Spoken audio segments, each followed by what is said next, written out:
해마다 전 세계에서 우주 개발을 하는데 들어가는 비용이 이제 어마어마합니다. 미국 항공우주국 나사만 하더라도 평균 5년에서 6년 주기로 쏟아붓는 우주 개발에 필요한 비용들이 1,000억 달러라는 천문학적인 예산이 들어갑니다. 우리 돈으로 하면 약 120조 정도가 됩니다.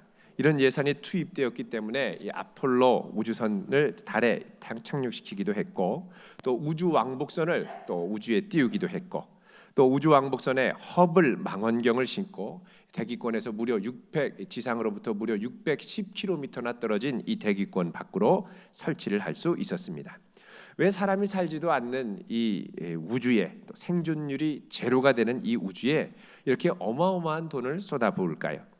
미국의 저명한 천체 물리학자인 닐 타이슨이라는 분이 최근에 스페이스 크로니클이라는 책을 통해서 그 이유를 차분하게 설명을 합니다. 한마디로 말하면 이것은 우주로 나가기 위한 목적보다는 사실 우주 안에 있는 지구에 살고 있는 오늘의 우리를 위한 목적이라는 것입니다. 우리의 삶을 더욱 풍요롭고 또 풍성하게 하기 위한 것입니다. 우주를 바라보며 연구했던 기술들이 오늘날 우리의 현대 사회에 꽤 많이 사용되고 있는 것을 우리가 알 수가 있습니다. 명절에 우리 고향에 들어갈 때, 돌아가실 때 이제 내비게이션 사용하시죠. 또 거기에 있는 GPS, 또 메모리 폼 베개 잘 때 편안하게 해주는, 또 귀 체온계, 병원에 가면 이렇게 귀에 대지 않습니까? 또 가정에서 사용하는 정수기 필터, 또 화재 감지기, 자, 이런 것들 계속 이런 것들이 전부 다 이 우주 개발 기술에서 응용된 것입니다. 또 최근에 우주에 설치된 허블 망원경에 사용된 이 영상 분석 기술도 병원에서 오늘날 유방암을 발견하는 이 영상 분석 기술로 적용이 되었습니다. 이런 기술들은 이 땅을 바라보고 또 이 땅에 있는 환경 가운데서 만들어낸 것이 아니라 우주를 바라보며 개발한 기술이라는 것입니다. 이 땅에 만족하지 않고 우주를 바라봤더니 우리의 삶에 새로운 차원의 풍성함이 열리게 된 것입니다. 만약 우주를 바라보지 않고 지구를 그저 지구에서 살아가는 현실에 순응했더라면 이런 새로운 차원의 기술들이 나오지가 않았을 것이라는 겁니다. 신동과 또 세상을 실제로 바꾼 사람들의 차이가 바로 이런 차이에 또 있습니다. 여러분, 우리 신동이라 그러면 어릴 때에 7개에서 8개 나라의 이 외국어를 마스터를 하고 또 어려운 모차르트 피아노 곡들을 치고 또 6살에 미적분을 풀고 탁월한 암기 실력으로 고전 신문을 달달 외우고 이런, 가끔씩 텔레비전에 나오지 않습니까? IQ가 탁월하게 높고 이런 주목을 받는, 세간에 많은 관심을 받는 이 아이들이 있습니다. 그런데 이런 신동을 연구를 해보니까 이 신동이 세상을 변화시키는 데까지 가는 신동들이 거의 없더라는 것입니다. 여러분, 집에서 우리 아이들이 가끔씩 깜짝 놀랄 만한 말을 하고 또 어릴 때 알파벳을 막 이렇게 A, B, C, D 하고 또 한문을 막 그리고, 쓰는 게 아니라 그리고, 그러면 깜짝 놀라서 우리 아이 천재 아니냐 이렇게 이제 착각할 때가 있습니다. 천재인 건 좋은데 이런 천재일수록 세상을 바꾸는 천재가 되기는 어렵다는 것입니다. 얼마 전에 이 오리지널스라고 하는 책에 이게 나왔는데 이게 이제 창의성에 대해서 연구한 책입니다. 이 책에 보면 신동들이 세상을 변화시키지 못하는 결정적인 이유가 뭐냐라고 할 때 세상 사람들이 규정해 놓은 틀 안에서 살기 때문이라고 합니다. 무슨 말이냐? 신동들은 대부분 주어진 과제를 완벽하게 할 때 칭찬을 받습니다. 어려운 문제, 어려운 외국어, 어려운 시문, 이것들이 이제 아이들이 해야 할 과제라는 거죠. 이걸 따라서 달달달달하고 열심히 풀어서 풀면 사람들에게 칭찬을 받지만 이 정해진 틀 밖으로 넘어가는 것은 매우 불안해하더라는 것입니다. 왜냐하면 자기 자신이 존재하는 이유가 신동으로 칭찬받기 위한 건데, 사람들의 인정과 칭찬을 받으려면 주어진 공식과 문제를 해결해야 되는데 이제 이 주어진 틀 안에서만 에너지를 쏟아붓다 보니까 주변 사람들이 기대하는 것 밖으로 넘어가지 못하더라는 것입니다. 모두가 갖고 있는 고정관념과 기대치를 넘어가는 행동을 못하더라는 것입니다.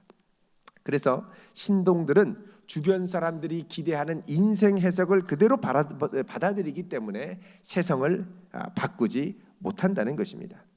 반면에 세상을 바꾼 사람들, 마틴 루터 킹 목사님이나 유명한 역사상의 에이브라함 링컨이나 여러 또 종교 개혁을 일으켰던 이 깔뱅도 그렇고 루터도 그렇고, 이런 사람들의 특징은 뭐냐?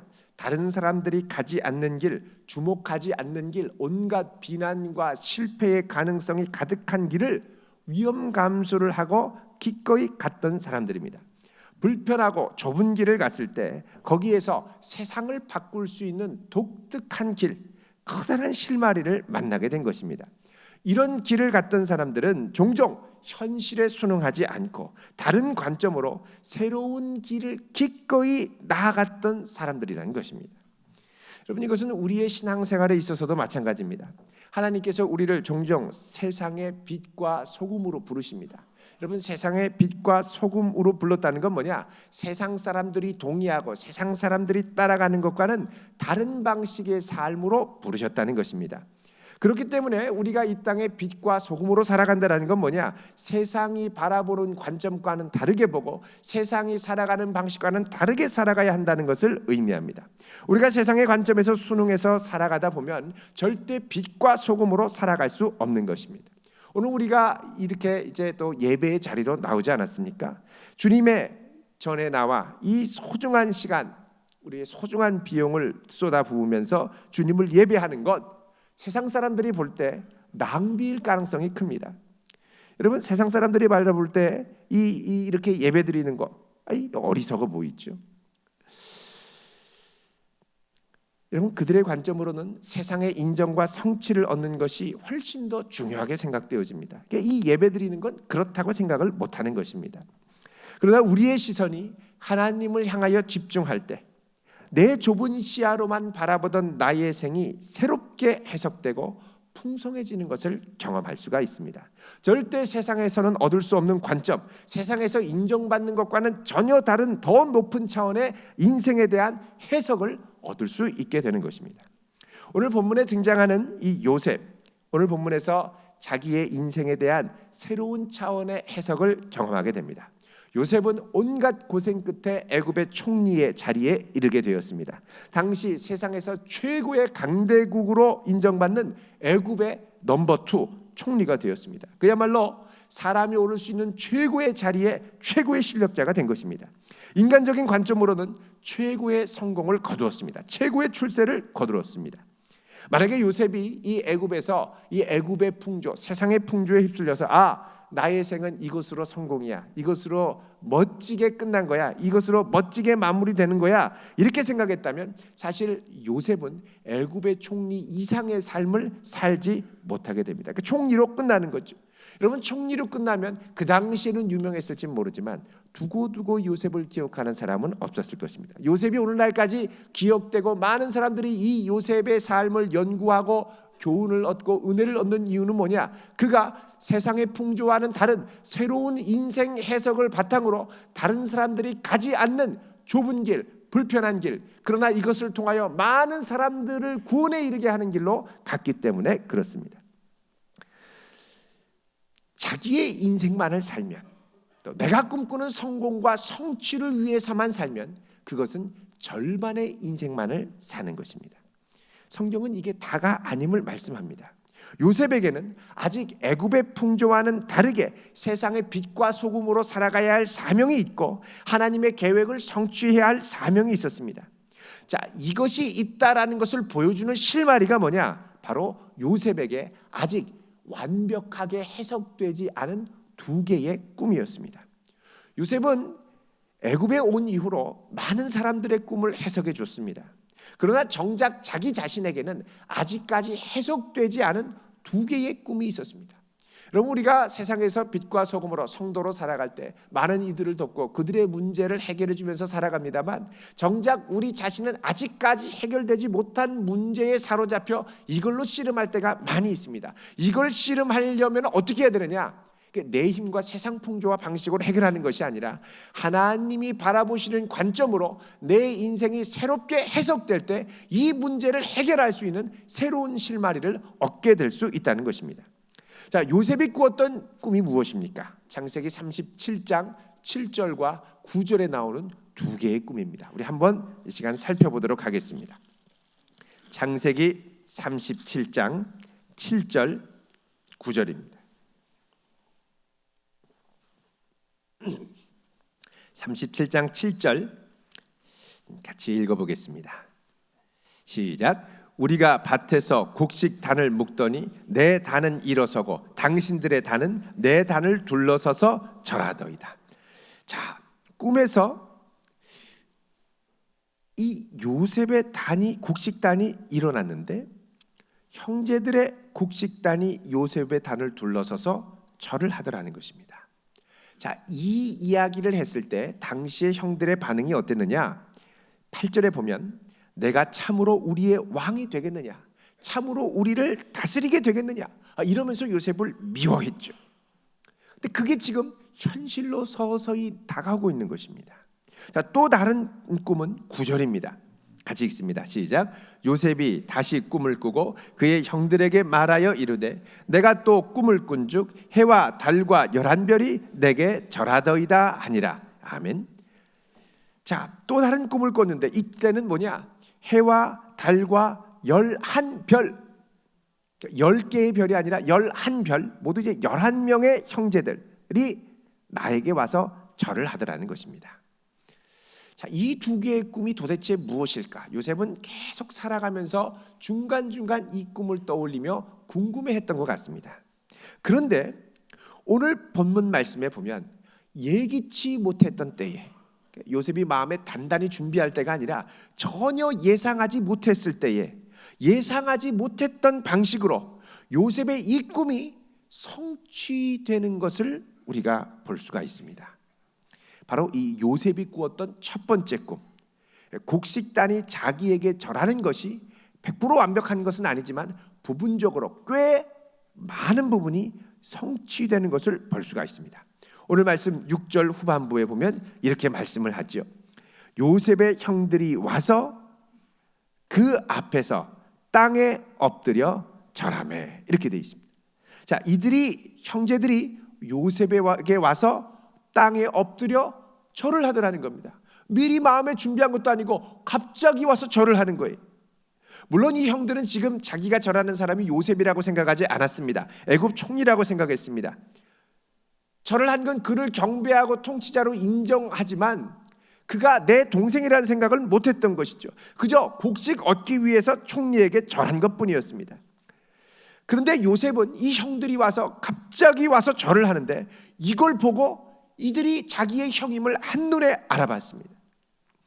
7절에 보면 요셉이 보고 형들인 줄을 아나 모르는 채 하고, 이렇게 말씀하죠. 그리고 오히려 엄한 소리로 그들에게 말하여 이르되 너희가 어디서 왔느냐? 그러자 형들이 얘기를 합니다. 곡물을 사려고 가나안에서 왔습니다. 대답을 하죠. 물론 여기서 요셉은 이 애굽어로 말하고 통역을 시켜서 얘기를 했습니다. 이 42장 23절에 보면 뭐라고 나오냐면 그들 사이에 통역을 세웠으므로, 이렇게 말씀하죠. 그러니까 지금 요셉은 통역, 히브리어를 할 수 있는, 가나안의 언어를 할 수 있는 사람 통역을 세워서 애굽어로 얘기하고 통역하고 이렇게 이제 얘기를 했던 것입니다. 자, 요셉이 이들을 보고 깜짝 놀랐겠죠. 그런데 8절에 보면 요셉은 그의 형들을 알아봤지만 그 형들은 요셉을 알아보지 못했다고 말씀합니다. 자, 그럴 만도 한 것이 지금 요셉은 애굽 사람의 복장을 했고 말도 애굽 말을 했습니다. 그러나 형들은 눈앞에 있는 사람이 이제 자기들과 비슷한 복장이 아니고 말도 다른 말을 했기 때문에 전혀 자기 동생이라는 생각을 못하게 됐습니다. 게다가 세월도 꽤 많이 흘렀습니다. 물론 형들, 요셉이 17살 때 형들은 다 20살, 21살, 30살까지 나이대가 있는데 거의 고정된 얼굴, 더구나 이 이스라엘 사람들은 수염을 기릅니다. 그러니까 그 모습, 그 인상이 거의 그대로 남았겠죠. 그런데 요셉은 와서 얼굴도 많이 바뀌었고 또 복장도 바뀌었고 치장도 바뀌었고, 여러분 이 요셉이 형들이 요셉을 애굽으로 팔아넘길 때가 요셉이 17살 때였습니다. 17살 때 팔아넘겨서 13년이 지난 30살 때 총리가 되었습니다. 13년이 지났죠. 그 이후로 7년간 애굽에 풍년이 들었고 그 이후부터 흉년이 들기 시작했는데 보통 그 해의 풍년을 갖고 그 다음에는 먹고 삽니다. 그러니까 야곱의 가족이 7년이 지나고 8년 흉년째도 이 가나안 땅에 붙어 살았을 가능성이 많고 9년이 됐거나 10년쯤 됐을 때 이게 기근이 되니까 곡식을 아꼈겠죠. 그러니까 적어도 이 요셉이 총리가 되고서 8년, 9년, 10년이 지나고서야 이 요셉에게 찾아왔을 가능성이 큽니다. 그렇다면 이때 요셉의 나이가 몇 살이었느냐? 적어도 38, 39, 많게는 40살까지 됐습니다. 그러니까는 이 17살 때 헤어져서 40살에 만나게 됐으니까 거의 이 자기 동생, 더구나 완전히 애굽 사람처럼 복장을 하고 외모를 갖췄기 때문에 이 동생을 알아볼 수가 없었던 것입니다. 자, 이들을 바라보자마자 요셉이 퍼뜩 생각난 것이 있습니다. 그게 뭐냐? 9절 말씀 보면요, 읽어보겠습니다. 시작. 요셉이 그들에게 대하여 꾼 꿈을 생각하고 그들에게 이르되 너희는 정탐꾼들이라 이 나라의 틈을 엿보려고 왔느니라. 아멘. 자, 요셉이 그들을 보자마자 무슨 생각이 났느냐? 그들에 대하여 꾼 꿈이 생각났다는 것입니다. 어릴 때 꾸었던 꿈, 늘 요셉의 마음을 맴돌았던 그 꿈이 생각이 난 겁니다. 총리가 되고 성공을 하고 과거의 상처와 아픔을 다 잊고 잊어버렸을까 싶은 생각이 들었어도 마음 한구석에는 늘 하나님께서 어린 나이에 자기에게 주셨던 그 꿈이 생각이 났고 이 꿈이 도대체 무엇일까? 왜 아직까지 성취되지 않았을까? 하는 생각들이 요셉의 마음에 그대로 있었습니다. 그런데 이 마음에 전혀 준비되지 않은 상태로 어느 날 갑자기 찾아온 형들이 자기 앞에 절하는 것을 보고 요셉은 자기 인생에 대한 새로운 해석을 얻게 됩니다. 해석이 바뀐 거예요. 아, 내가 이렇게 온 것은 총리로 성공하려고 한 것이 아니었구나. 이 꿈이 성취되는 것을 보기 위해서였구나. 나만 성공하고 성취한 곧 끝나는 것이 아니라 우리 온 가족의 생명을 구원하고 하나님의 뜻을 이루기 위하려고 하기 위한 것이었구나. 이 고백이 45장에 가서야 나중에 형들 앞에 고백할 때 드러납니다. 우리 45장 7절을 한번 보겠습니다. 45장 7절 같이 읽어보겠습니다. 시작. 하나님이 큰 구원으로 당신들의 생명을 보존하고 당신들의 후손을 세상에 두시려고 나를 당신들보다 먼저 보내셨나니. 예, 하나님께서 큰 구원으로 우리 형제들 가족들의 생명을 보존하고 그것뿐만 아니라 이 기근에서 보존하는 것뿐만 아니라 그들의 후손을 이 세상에 두시려고 그들의 후손을 이 애굽에 두시려고 나를 당신들보다 먼저 보내셨다는 것입니다. 그러면서 8절에 뭐라 그러냐? 그런즉 나를 이리로 보내니는 당신들이 아니요 누구라고요? 하나님이시라. 이 놀라운 섭리의 해석이 새롭게 이루어지게 되더라는 겁니다. 그동안은 형들을 원망할 것, 형들을 미워할 것 투성이었는데 이제는 그게 미움조차도 하나님의 선하신 손길 가운데 그의 꿈을 이루시려고 사용했던 도구였다는 것이 드러나게 되는 것입니다. 자, 이거는 단순히 자기가 이게 형들에 대해서 감정이 풀어지는 차원으로 끝나는 것이 아니라 또 형들이 자기에게 와서 이 절했던 그 꿈, 그냥 단순히 절하는 꿈의 차원이 아니라 이스라엘의 후손을 세상에 보존하고 생육하고 번성하도록 하기 위한 더 큰 하나님의 계획이었다는 것을 깨닫게 된 것입니다. 그래서 이 요셉의 꿈은 1차적으로는 흉년에 굶주려가는 가족을 구원하기 위한 꿈이었지만 더 나아가서 애굽 땅에서 이스라엘 민족을 번성하게 한 후에 나중에 이들을 출애굽해서 가나안 땅으로 들이시기 위한 하나님의 더 큰 계획임이 드러나게 된 것입니다. 오늘 본문에는 이것을 암시하는 이 본문의 이 암시적인 표현이 있습니다. 그게 뭐냐면 바로 5절 말씀에 나오는 이스라엘의 아들들이라는 표현입니다. 42장 5절에 보면 이스라엘의 아들들이 양식 사러 간 자 중에 있으니 가나안 땅에 기근이 있음이라 말씀하죠. 자, 이스라엘의 아들들은 원래 42장 1절에 보면 야곱의 아들들로만 등장을 합니다. 야곱이 나오고 아들들이 나오죠. 또 3절에도 보면 이 형들을 뭐라고 그러냐면 요셉의 형 10사람이라고 말을 하고 있습니다. 그러니까 여기서는 야곱이 이스라엘로 등장하지 않고 누구로 등장하느냐? 야곱으로 등장하는 거예요. 그런데 5절에는 이스라엘의 아들들이 양식을 사러 가나안 땅에서 이 애굽으로 갔다라고 말씀을 합니다. 여기서 이 이스라엘의 아들들이라는 표현은 장차 이스라엘의 민족이 애굽으로 이주할 것을 상징적으로 암시하는 표현인 것입니다. 그러니까 장차 이 이스라엘의 아들들이 애굽에서 일어날 이스라엘 민족의 선조가 될 것이라는 것입니다.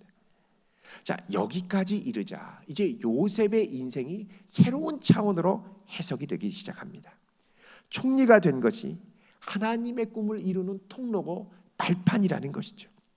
그렇다면 남은 과제, 요셉에게 남은 과제는 무엇입니까? 지금 이렇게 하나님이 뜻밖의 갑자기 준비되지 않은 상태로 맞닥뜨리게 하신 이 형제들과의 만남을 어떻게 하나님의 이 꿈을 성취하는 쪽으로 끌고 나가야 되느냐 하는 것이었습니다.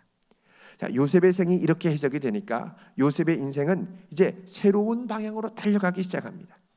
애굽 제국 내에서 성취와 성공이 아니라 하나님의 나라를 위하여 그분이 주신 사명을 성취하도록 자기에게 주신 독특한 길로 나가게 된 것입니다.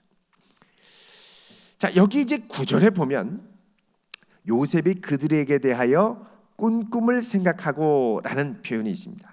이 9절에 이제 그들에게 대하여 꾼 꿈을 이제 이 히브리 원문으로 보면 이게 두 가지로 해석이 가능합니다. 그들에게 대하여 꾼 꿈도 되지만 그들을 위하여 꾼 꿈도 됩니다. 다른 말로 하면 지금 이 요셉이 그동안 생각했던 어릴 때의 꿈이 자기에게 일어날 형제들이 절하는 통쾌한 장면의 꿈이 아니라 이제는 형제들의 구원, 형제들의 생명을 구원하기 위한 모든 가족 이스라엘을 구원하기 위한 꿈으로 뒤바뀌게 되더라는 것입니다. 자, 이 꿈을 성취하려면 요셉에게는 이제 두 가지가 필요했습니다.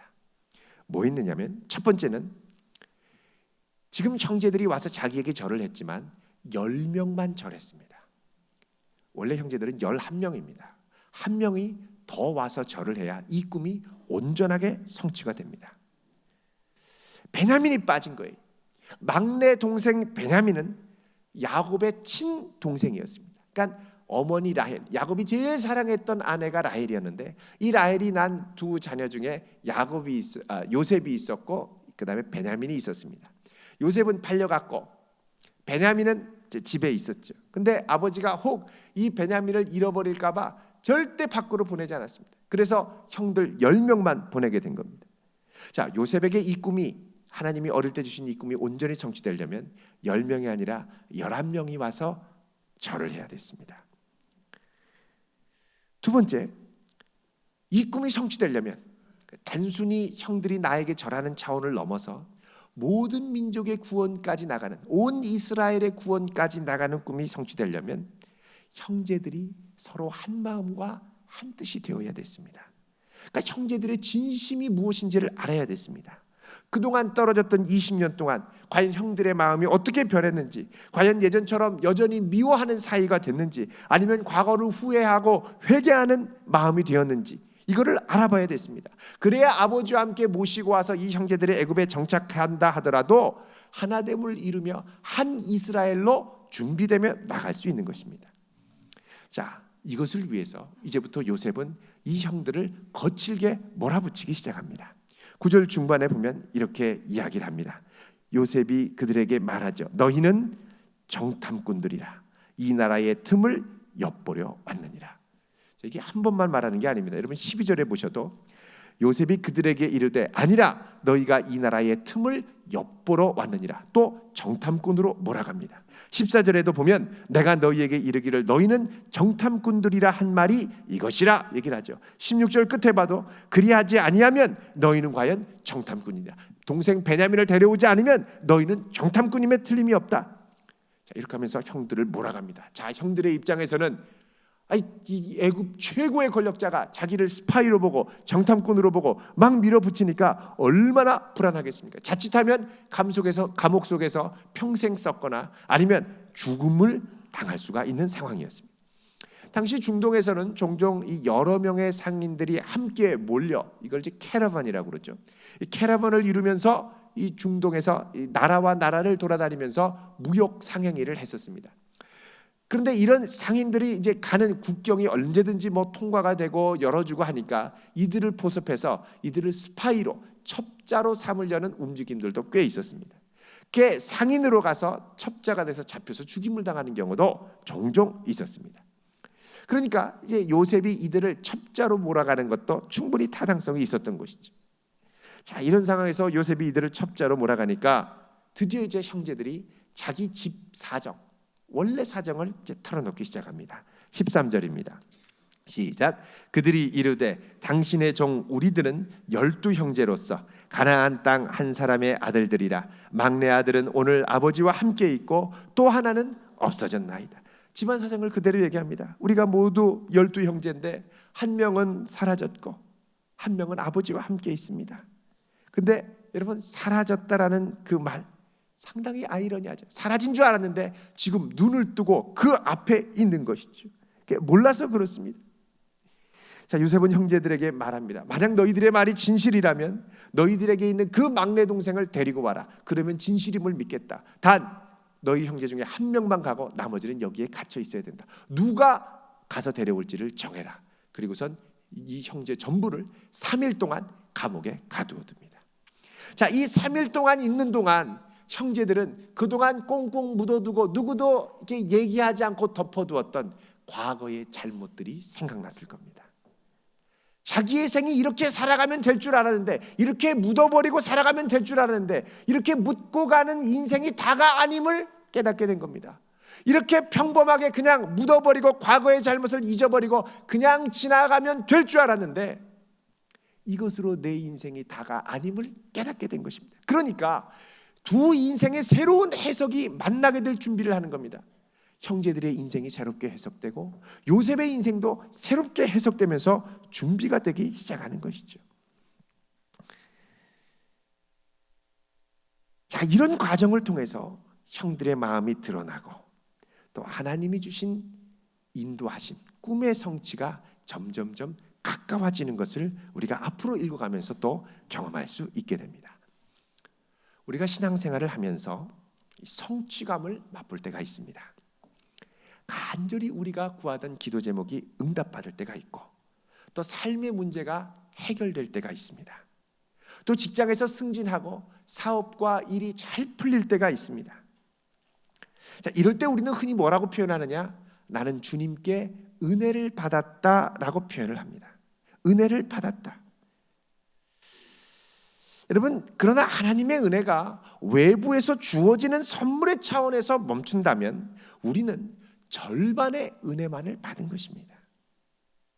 하나님이 주시는 은혜의 핵심에는 우리의 생에 대한 해석을 근본적으로 바꾸어 놓는 차원이 있습니다. 내 인생이 외부로부터 오는 복으로만 해석되는 게 아니라 지금 나의 모습, 하나님의 섭리 가운데 새롭게 해석된 인생이 내 환경을 새롭게 해석하는 역사가 일어나야 하는 것입니다. 여러분, 주님의 은혜로 우리의 인생에 해석될 때 우리가 세상에 크게 흔들리지 않고 외부 세상을 해석할 수 있는 힘을 얻게 됩니다. 이럴 때 우리는 진짜 은혜를 경험하며 나아갈 수 있습니다. 이전에는 내가 복을 받으면 이 복이 내 것인 줄 알고 내 마음대로 해도 되는 것인 줄 알았습니다.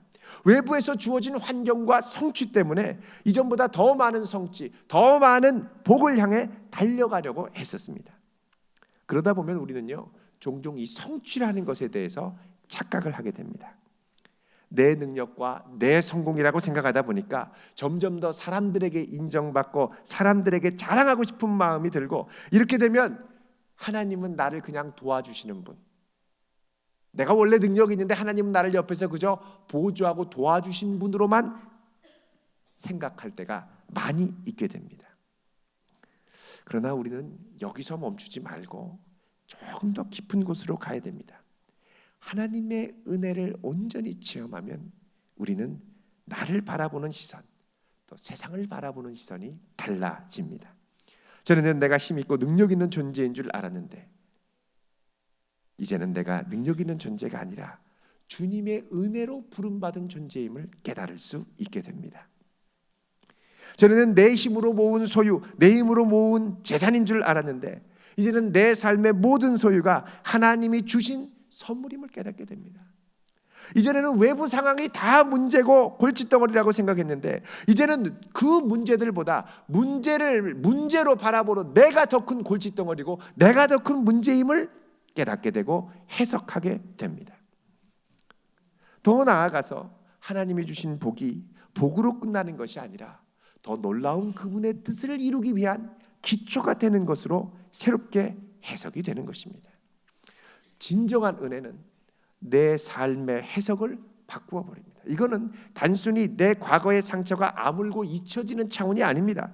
고난과 시련을 통해 잊혀지고 치유될 뿐만 아니라 하나님의 놀라운 섭리로 나아갈 수 있도록 하는 새 힘을 주더라는 것입니다. 이전에는 고난과 시련이었던 것이 이제는 나를 사용하기 위한 하나님의 계획과 인도하심으로 바뀌고, 이전에는 원망의 제목이었던 것이 이제는 이것도 주님의 섭리요 희망이었으므로 바뀌게 되는 것입니다. 형제들을 만나기 전에 요셉의 시련과 상처는 그저 아무는 차원에서 그쳤습니다. 그러나 이제는 이 기근으로 인해서 양식을 구하러 온 형제들을 만나며 과거의 꿈을 새롭게 떠올리며 해석이 되니까 하나님의 풍성한 은혜를 경험하기 시작하는 것입니다. 자신만을 위했던 꿈이 형제들을 위한 꿈으로, 온 이스라엘을 위한 꿈으로 뒤바뀌게 되는 것입니다. 여러분, 찬송가 가사에도 있지 않습니까? 나 이제 주님의 새 생명 얻은 몸. 그 다음에 뭐라 그러냐면 옛것은 지나고 새 사람이로다 말씀하죠. 2절에 보면 주 안에 감추인 새 생명 얻으니 이전에 좋던 것 이제는 값없다. 3절 산천도 초목도 새 것이 되었고 그 다음에 죄인도 원수도 친구로 변한다. 원수로 생각할 때는요, 보통 내가 문제라고 생각하지 않습니다. 저 인간이 문제라고 생각합니다. 은혜를 받으면 저 인간을 문제로 봤던 내가 더 큰 문제임을 깨닫게 됩니다. 해석이 바뀌는 거죠. 4절에 주 따라가는 길 험하고 멀어도 찬송을 부르며 뒤따라가리라. 영생을 누리며 주 안에 살리라. 오늘도 내일도 주 함께 살리라.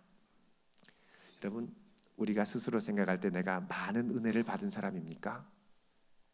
이 은혜가 혹시 외부로부터 주어진 은혜와 선물, 하나님이 주신 복, 하나님이 주신 성공, 하나님이 주신 성취 때문에 내가 은혜를 누리며 산다고 생각하면 이거는 절반이고요. 더 중요한 것이 있습니다. 그건 뭐냐면 그분의 은혜로 내 인생을 바라보는 삶의 해석이 뒤바뀌어야 합니다. 여러분, 나는 나의 생을 어떻게 해석하며 살아가고 있습니까?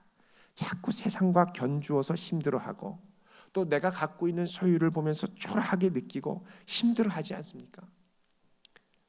하나님이 주시는 물질적인 복과 은혜는 좋지만 내가 주님과 더 깊은 관계를 맺고 내 인생을 새롭게 바라보려고 하는 건 싫어하고 거부하지는 않습니까? 내 소유를 내 것이라고 해야 속이 편하지 주님의 것이라고 하면 불편하지 않습니까? 거북스럽지 않습니까? 아직 절반의 은혜에 머물러 있는 겁니다. 여기서 한 걸음 더 나아갈 수 있기를 바랍니다. 이제 명절 기간이 있죠. 며칠 여러분 푹 쉬실 겁니다. 이 쉬시는 기간 동안 우리의 인생을 새로운 관점으로 해석할 수 있기를 바랍니다. 무엇이 나로 만족하고 감사하게 하는가? 외부적인 환경 때문에 감사하게 하는가? 아니면 더 근원적으로 내 삶을 새롭게 해석하는 그 해석의 힘과 은혜가 나에게 있는가? 이것이 없다면 주님 앞에 나아가 그분의 은혜를 구할 수 있기를 바랍니다.